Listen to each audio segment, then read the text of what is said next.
கடந்த 50 ஆண்டுகளாக இல்லாத அளவில் வந்து இந்த ஆண்டு வந்து இரண்டாம் போக சாகுபடியை வந்து நெல் வந்து சுமார் 6000 ஹெக்டேரில் வந்து சாகுபடி கொண்டு வந்திருக்காங்க. அதில் ராமநாதபுரம் வட்டாரத்தில் மட்டுமே இந்த பெரியன்மை பாசனத்தில் 207 ஹெக்டேர் வந்து நெல் சாகுபடி வந்திருக்குது. இன்னும் கடந்த ஆண்டு வந்து நல்ல மழை, போதிய மழை பெறதுனாலும் வைகை ஆற்றுலேருந்து நல்ல தண்ணி வந்ததுனால வந்து நான் முறையாக பராமரித்தனால பெரிய கண்மாயில் வந்து தண்ணி தேங்கினது. அதை பயன்படுத்தி வந்து விவசாயிகள் எல்லா கிராமங்களையும் வந்து வேளாண்மைத்துறை மூலமாக வந்து கிராமமாக வந்து முகாம் நடத்தி இரண்டாம் பயிர் சாகுபடிக்கு வந்து விவசாயிகள் வந்து ஊக்கப்படுத்தணும். அதன் அடிப்படையில் வந்து இப்போ விவசாயிகள் வந்து ரொம்ப ஆர்வமாக வந்து இரண்டாம் பயிர் சாகுபடியாக வந்து இப்போ வந்து நெல் வந்து சாகுபடி பண்ணியிருக்காங்க. இது வந்து இப்போ நடப்பு கோடையில் வந்து தமிழகம் முழு வந்து வெப்ப அலை வீசுது. இந்த வெப்ப அலை வீசினாலுமே இங்கே வளர்ந்த இந்த ராமநாதபுரம் மாவட்டத்தில் வந்து இரண்டாம் பயிர் சாகுபடியாக வந்து நெல் வந்து சாகுபடி பண்ணுறது வந்து விவசாயிகளுக்கு வந்து ரொம்ப மகிழ்ச்சியாகவும் ரொம்ப சந்தோஷமாக ஈடுபட்டு இருக்காங்க. ஏன்னா இந்த வருஷம் வந்து நல்ல மகசூல், இரண்டாம் பயிர் சாகுபடி வந்து நெல் வந்து நல்ல மகசூல் கிடைக்குங்கிற ஒரு ஆர்வத்தோடு விவசாயிகள் வந்து உருவாக்கியிருக்காங்க.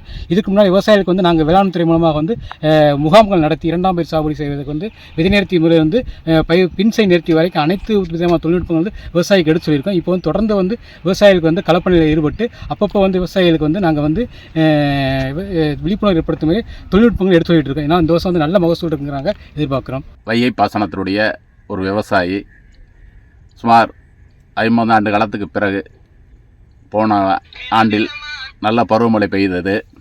ஆகையால் கம்மாயும் நல்லா நிரம்பியிருந்தது. பொதுப்பணித்துறை அதிகாரிகளும் சீராக ராமநாதபுரம் பெருகம்மையை பராமரிப்பு செய்து தண்ணியை தேக்கி வைத்த காரணத்தால் நாங்கள் இரண்டாவது போகம் சாகுபடி செய்வதற்கு ஆர்வமாக இருந்தோம்.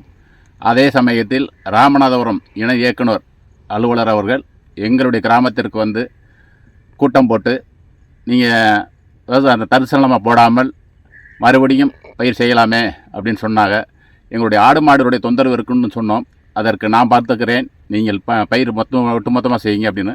நாங்கள் இப்போ சுமார் 60 ஹெக்டேருக்கு மேலே ஒட்டுமொத்தமாக எங்களுடைய கிராமத்திலும் பக்கத்து கிராமங்களிலும் செய்து வருகிறோம்.